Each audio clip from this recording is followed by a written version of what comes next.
Hello, everyone, and welcome to another Motivation Monday.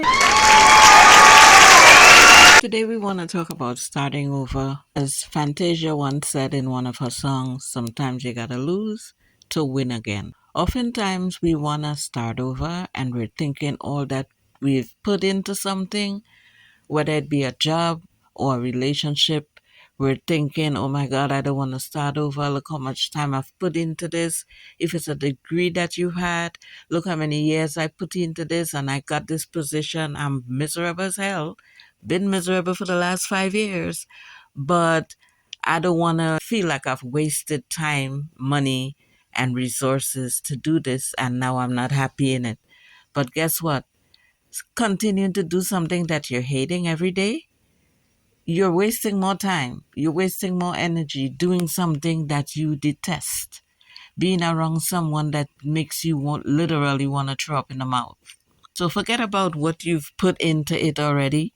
Staying longer is not making the situation get any better. Cut your losses. Cry if you must. Do what you have to do. It will be better on the other side. Yes, chances are it's going to be worse before it gets better, but it's much better on the other side because you will not be wasting more time doing something that's basically going nowhere. It's a dead end road. Doing a job that every morning you walk into, you're depressed. You're in a relationship where every day you look at this person, you're so distraught and you have so much resentment. You're going to bed every night clenching your chest from the stress and the aggravation. So, yes, you've put a lot into it, but if it's something that has come to an end and there's nothing you could do to make it better, if it's a job that you hate, going there every day, regardless of what you already put in, you're hating yourself every day you walking into the door with anxiety and depression. You're in a relationship that has come to a screeching halt and everybody's at a standstill and it have nothing you could do.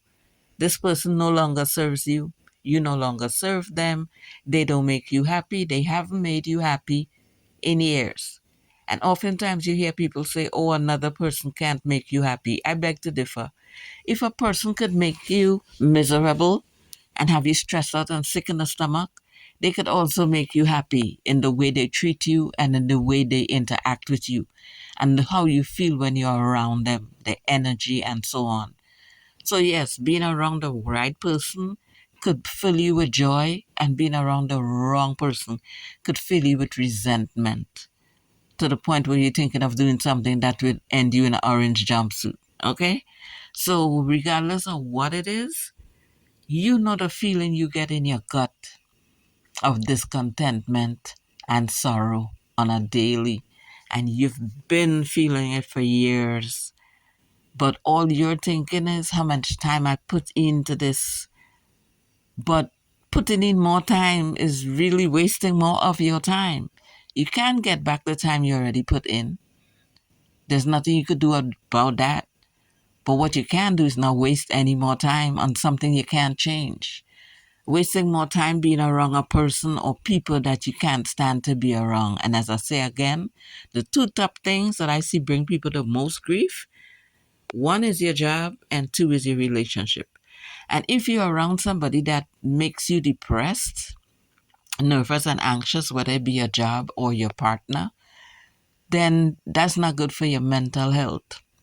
So staying longer is just going to end you, whether it's in in the hospital with health issues or in a mental institution, because every day you're getting triggered more and more.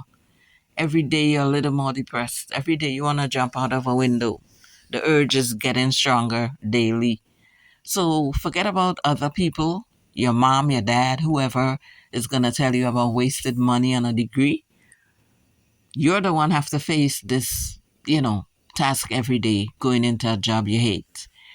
You're the one who married to somebody and whoever they pretended to be, the mask is off and now you're seeing this is not the person you got with. So the things that you liked about them don't exist because they were pretending just to get you. So now you with a whole different person. Like I love music, so that's why I quote songs all the time. All of the time, sorry. Stranger in My House. Well, I forgot her name right now, but it will come back to me. Um, oh my God, what's her name? Can I'm seeing her face and everything, light skin, curly hair. Anyway, Stranger in My House.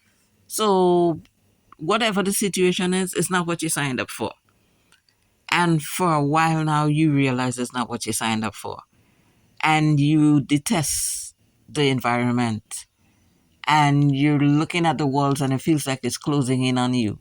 And for the people who are doing it with jobs, I had that experience where I didn't realize what was going on at the time, but long after I got to realize it was anxiety. Every time I'm about to walk into this building, I start hyperventilating, feeling like the whole place is spinning around, and I'm walking in the door, I feel like I can't breathe, panic attacks and anxiety because I couldn't do it. It was draining my energy, basically overworked, underpaid, insulted, minimized. Whatever you do, you're doing multiple people job, and it being, taken for granted. And then you're being talked down to, especially for my immigrants. Being an immigrant, being insulted, being torn down, and being basically told you have to put up with whatever because you're an immigrant and stuff like that, it wasn't pretty. So, not to put you in a sad headspace, but I'm just saying. I'm still trying to remember the name of the artist. Oh my God, what's her name? I know I wouldn't be able to continue this without remembering her name. Tamia. I'm seeing her face all the time I'm singing the song, but the name wouldn't come to me. Tamia, Stranger in My House. So, as far as it goes in relationships, it would be like going to the store to get chocolate milk and getting orange juice. You paid for chocolate milk and then you get home and you empty it and it's orange juice. And you're going to pretend that you want orange juice, but you really don't want orange juice. That's not what you left home for. That's not what you thought you came home with. So you got a package with some else in it.